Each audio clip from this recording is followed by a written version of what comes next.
السلام عليكم. ازيكم يا حبايب قلبي؟ عاملين ايه؟ يا رب تكونوا بألف خير. جايه لكم بقى بفيديو جديد، ويلا بقى كده نصلي على سيدنا محمد عليه افضل الصلاة والسلام، ونسمي الله كده ونبدأ الوصفة بتاعتنا، ونشوف هنعمل ايه كده يا حلوين مع بعض في الفيديو. هنعمل بقى مع بعض في الفيديو ده الكوب كيك بطريقة سهلة وبسيطة جدا، بكوباية دقيق وبيضة واحدة بس عملنا الكمية الجميلة دي. واخد معانا بقى اللون جميل جدا، وكمان طالع معانا هش واسفنجي كده بالشكل ده زي ما انتوا شايفين معايا. طبعا بقى نعمله كده ونديه لأولادنا في المدرسة بيكون جميل جدا.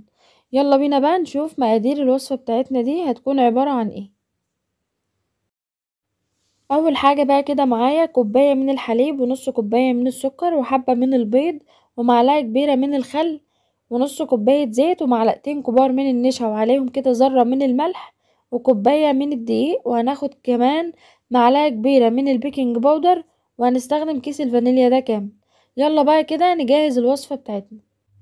هنجيب بقى البولة كده اللي هنشتغل فيها، وهنضيف فيها البيضة والخل وكمان الفانيليا بالشكل ده كده.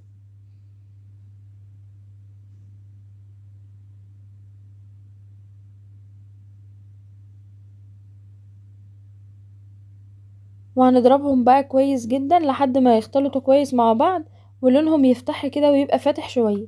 وطبعا ممكن نستخدم الخلاط عادي. حابة بقى كده اشكركم على تعليقاتكم الجميلة اللي بجد بتسعدني دايما، ربنا يجعله في ميزان حسناتكم يا رب. ما تنسوش بقى تضغطولي لايكات كتير على الفيديو ده، وكمان تشاركوني برأيكم في الكومنتات. بعد بقى ما ضربنا البيض والخل والفانيليا مع بعض كويس واختلطوا كويس مع بعض، ولونهم بقى فاتح بالشكل ده كده، هنضيف بقى السكر ونضرب كويس لحد ما السكر يدوب تماما معانا ولونه كده يبقى فاتح.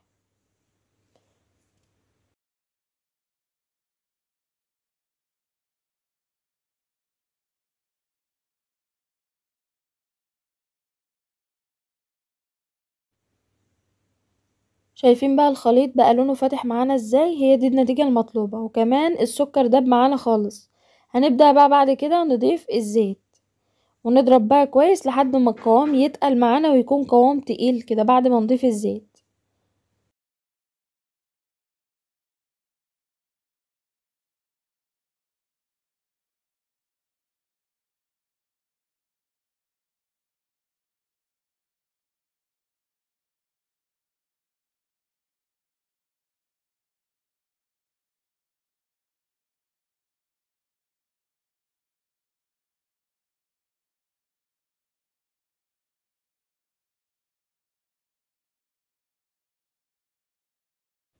بعد بقى ما بنضيف الزيت بياخد وقت شوية لحد ما القوام يتقل معانا بقى بالشكل ده.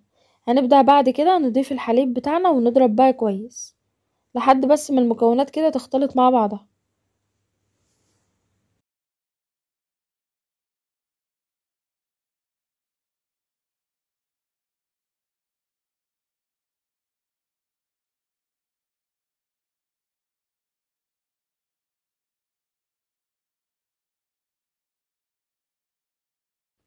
الخطوة اللي بعد كده بقى هنجيب بقى مصفى كده ونضيف فيها كوباية من الدقيق، ومعلقتين كبار من النشا، وذرة من الملح، ومعلقة كبيرة من البيكنج باودر. طبعا الخطوة دي مهمة جدا عشان بتخلي الكب كيك بتاعنا طالع هش كده وقوامه خفيف.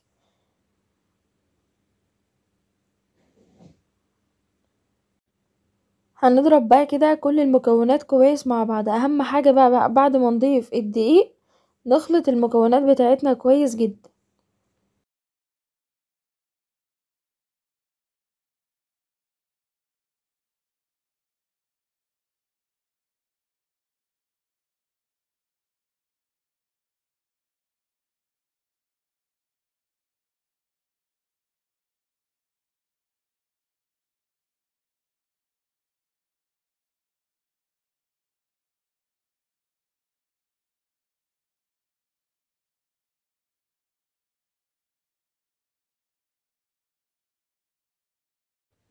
كده بقى كل المكونات اختلطت كويس جدا مع بعضها. القوام بقى بيكون ولا تقيل قوي ولا خفيف قوي، بيكون وسط كده. بعد كده بقى هنجيب قالب الكوب كيك بتاعنا، وهنوزع فيه بقى كده اوراق الكوب كيك. هنا بقى كده انا ضفت الخليط في حاجة كده تسهل عليا وانا بضيفه في الصينية بتاعتنا بالشكل ده كده. هنيجي بقى والاهم حاجة وهي التسوية. طبعا بقى بنكون مشغلين الفرن بيسخن من قبلها بشوية، وهندخلها بقى على رف اوسط على درجة حرارة 170. هتاخد بقى من 3/4 ساعة لنص ساعة، طبعا على حسب درجة حرارة كل فرن، بس اقصى حاجة بتكون نص ساعة. هنشوفها بقى في الاخر شكلها النهائي يكون عامل ازاي. شايفين بقى الجمال والحلاوة؟ بجد طالعة ما شاء الله مظبوطة جدا وجميلة جدا، وسكرها مظبوط. وطبعا ممكن تخلوا بدل نص كوباية من السكر ربع كوباية من السكر لو بتحبوا السكر يكون قليل شوية. ده بقى شكلها كده يا حلوين. قولولي بقى رأيكم ايه في الكومنتات.